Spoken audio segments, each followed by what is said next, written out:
सहस्रं वर्तन्ते जगति विबुधाः क्षुद्रफलदा न मन्ये स्वप्ने वा तदनुसरणं तत्कृतफलम् हरिब्रह्मादीनामपि निकटभाजामसुलभम् चिरं याचे शम्भो शिव तव पदाम्भोजभजनम् सहस्रं वर्तन्ते जगति विबुधाः क्षुद्रफलदा न मन्ये स्वप्ने वा तदनुसरणं तत्कृतफलम् हरिब्रह्मादीनामपि निकटभाजामसुलभम् चिरं याचे शम्भो शिव तव पदाम्भोजभजनम् सहस्रं वर्तन्ते जगति विबुधाः क्षुद्रफलदा न मन्ये स्वप्ने वा तदनुसरणं तत्कृतफलम् हरिब्रह्मादीनामपि निकटभाजामसुलभम् चिरं याचे शम्भो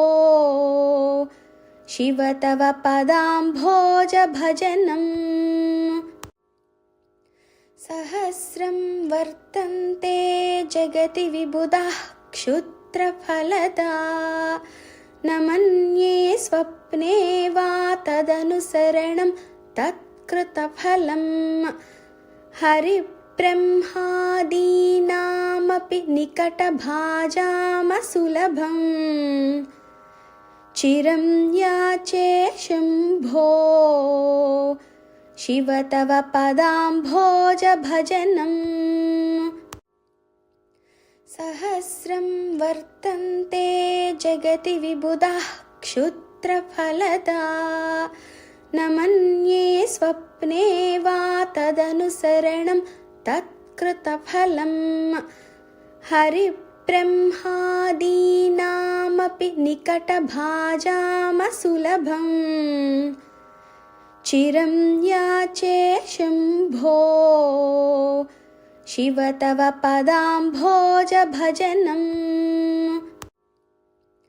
सहस्रं वर्तन्ते जगति विबुधाः क्षुद्रफलदा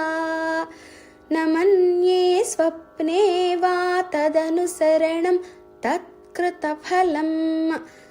हरिब्रह्मादीनामपि निकटभाजामसुलभम् चिरं याचे शम्भो शिव तव पदाम्भोजभजनम् सहस्रं वर्तन्ते जगति विबुधाः क्षुद्रफलदा न मन्ये स्वप्ने वा तदनुसरणं तत्कृतफलम्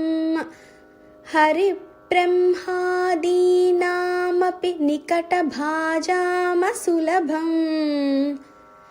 चिरं याचे शम्भो शिव तव पदाम्भोजभजनम् सहस्रं वर्तन्ते जगति विबुधाः क्षुद्रफलदा